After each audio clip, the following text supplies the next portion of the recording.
Greetings viewer, you join me aboard the facelifted Mercedes GLC Coupe.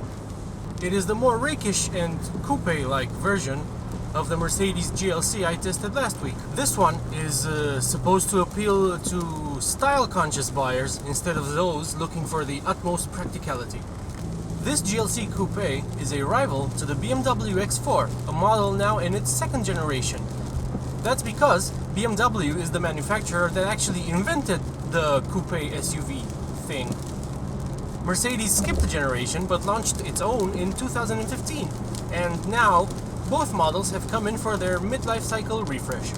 They both received new front fascias with reshaped headlights, reshaped grille and new bumper, as well as an improved design for the tail lights. The basic formula is still the same. This is a version of the GLC that tries to appeal to those who want to stand out more through their compact SUV purchase. I will come straight off the bat and say it that this type of vehicle is not my favorite type of vehicle in the world. I'm not especially fond of regular SUVs because I think most people buy them even though they don't need them, and what they actually need is a wagon or an estate.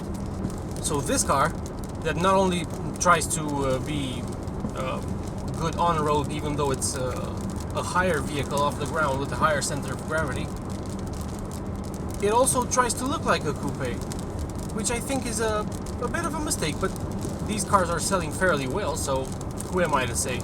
Even though Mercedes was late to the coupe SUV party, its first effort, the GLE Coupe and the GLC Coupe, actually sold quite well, and they did make a dent in BMW's X6 and X4 sales.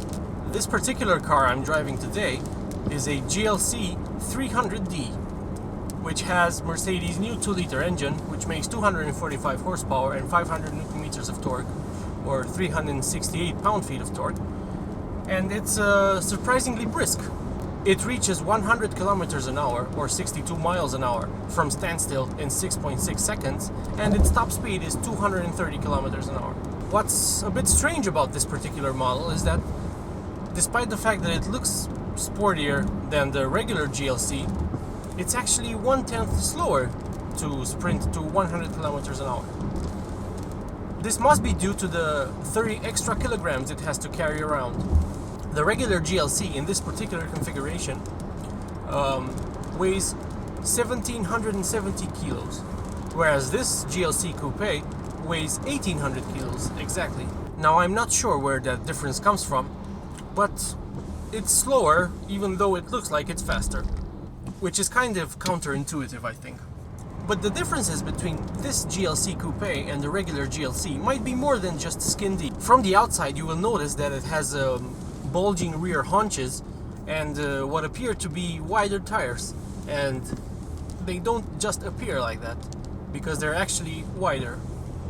This car has a staggered wheel setup. The front tires on this particular example are 235 section, whereas the rear tires are 255 section. This certainly gives the GLC Coupe quite a unique look, and it makes it look butch and masculine. And Mercedes also says that this GLC Coupe is better to drive and sportier feeling than the regular GLC. And since I drove that car just last week, it was quite fresh in my memory, and I was able to remember what it was like. And last night I took this vehicle out when the roads were empty, and I tried to push it harder into a few corners and see how it reacts. Its handling characteristics are quite interesting. It's remarkably sure-footed, and it hardly leans into the corner. I'm lying here. It does lean a little bit, but it feels like it's less lean than in the regular GLC. And if you push it hard into a corner, it still grips.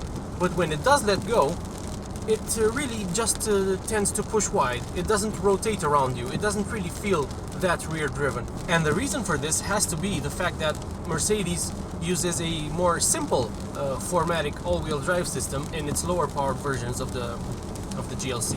Now, unlike the more sophisticated all-wheel drive systems used by Mercedes in its more potent powertrains, this one has a constant 50-50 torque split.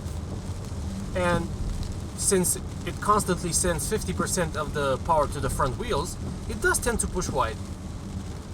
I did manage to make it step its tail out, but you really have to be brutal with the car to do so. And I don't think any of its buyers would ever drive it like that. But you can make it oversteer. Now, since I'm driving over a not particularly smooth road, I must mention the fact that this car doesn't have a great ride. It's good, but it's not great. You just seem to get jiggled around quite a lot. On smooth roads, you can really drive it quickly and push it into corners and all of that. But if the road is bumpy, it's not really that willing to drive you smoothly. It really jars over some of the bumps. To be honest, I wouldn't recommend this standard suspension setup. For this kind of vehicle, a better choice would be the air suspension. And that air suspension, when you set it in comfort mode, it really makes a big difference. When sitting in the back of this vehicle, legroom is not a problem, as is the case in the regular GLC. Not only do you have enough knee room, but you can also stretch your feet underneath the front seat. I'm 183 centimeters tall, and I just barely fit, although my head does touch the rear part of the headliner. I really wonder who this car is for. I mean, you don't really lose that much space in the trunk. It's down by 50 liters from 550 to 500, and you also lose some headroom in the rear, but it's still a thoroughly usable car by 4 adults, I think. However, I think it is a vehicle for those who want to stand out more than those that would just buy the regular GLC for practical reasons. This vehicle is definitely much more of a style statement than the GLC. And I'm pretty sure that those who buy this car are aware that not everybody is going to like it. But at the same time, I think that they are well aware that everybody will stare. Especially if you get one in a nice color like this one. And even though, just like the regular GLC, this isn't the fanciest Mercedes you can invest in, it's still properly fancy inside. I mean, while BMW may have improved its interiors in the X3 and X4 considerably over the previous generation, they still don't make you feel as special as the interior of the GLC and GLC Coupe. This tester is around 60,000 euros with the 300D powertrain, which comes standard with all-wheel drive, and it's hooked up to this wonderful 9-speed automatic gearbox, which I think is the best in the business. Not only does it shift with remarkable creaminess in comfort mode, but when you put it in Sport Plus, it dramatically changes its behavior. It really slams you in the rear whenever it shifts, especially if you let it rev out to the higher reaches of the RPM range. Buying a GLC Coupe, you're definitely making a statement, but you're not losing that much practicality in the process. It is a few thousand euros more expensive than the equivalent regular GLC.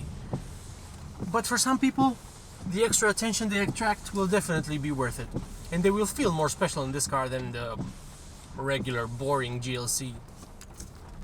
Okay, so things I don't like about this vehicle. Well, I'm not a huge fan of the styling. I'm one of those boring people who would just get the regular GLC if I was presented with this choice, because I think it looks better and it's more timeless. This one certainly polarizes opinions more, but that one will definitely look better in a few years, maybe decades time. Although, you can't really be sure. Maybe this is a future classic and we just haven't figured it out yet. Another thing I don't like about this GLC Coupe, and this applies to the regular GLC as well, is the fact that it has some of the most paranoid parking sensors I've ever seen in any car. They will beep at you even though the object is a meter away, and they will mark it as red, like it's really close. I'm wondering if Mercedes has a bad opinion of its of the people who are going to buy this car. Like, it thinks that you will hit an object even though you're quite far away from it, suggesting maybe that it thinks you are not a very good driver. I also have to concede that in my SUV-hating little mind, it's hard to like a car like this, that is designed to work only on-road, even though it's an SUV. Like, if you take this car off-road, it will be seriously flustered. If you want a Mercedes that will turn heads, and it's actually cheaper than this, and better to drive, you can just go for the CLA. The new CLA is a really nice looking car. It's a proper looking sedan, and even though it's front wheel drive, it drives really well and is much more comfortable than the previous CLA. So if you want a rakish four-door coupe from Mercedes, it doesn't necessarily have to be an SUV. And if you're in the market for such a vehicle, one that would make people turn their heads as you drive by, the CLA is just as valid a choice if you can't double the price and get a nice CLS. Don't get me wrong, the GLC Coupe is not a bad car. It's not bad looking. I like it more than the equivalent BMW X4, and the facelift has really helped it improve. I also like the refreshed interior with the new screen. It has a 12.3-inch digital gauge cluster and a 10.5-inch touchscreen display that runs Mercedes' new MBUX system, and that's really good. It's certainly better than the automaker's previous infotainment system, whose name I have forgotten. It was that good. Just like the regular GLC with the new MBUX infotainment system, this GLC Coupe has the same control method, the touchpad with haptic feedback and surrounding shortcut buttons, as well as shortcut buttons further up on the center console. And with its combination of a sloping roofline and ridiculously poor rear visibility, the GLC Coupe really does make you feel like you're in a coupe. It's strange to say that a SUV shines on a smooth, twisty road, but that's where this GLC Coupe is in its element. You can really throw it around, and it's really quite safe and sure-footed, and you can have some fun with it. But in order for it to convince me, it would have had to be at least decent off-road, and since it's not, I don't see its point that much. But it's a nice car. It's nice to be seen in it. It's a Mercedes SUV coupe. There's a market for it. Like, Mercedes did some market research before it created this model, or it just copied off of BMW's market research. And I'm sure that people actually looking to buy this car are going to completely ignore my review of it and just go out and buy it as an impulse purchase. Because it's not one of those cars you buy with your head. You buy it with your heart. If you lay eyes on it and it really tugs at your heartstrings and you have the money to buy it, you probably won't stop. Although you might stop with some of the super expensive options that can really hike this car's price quite dramatically.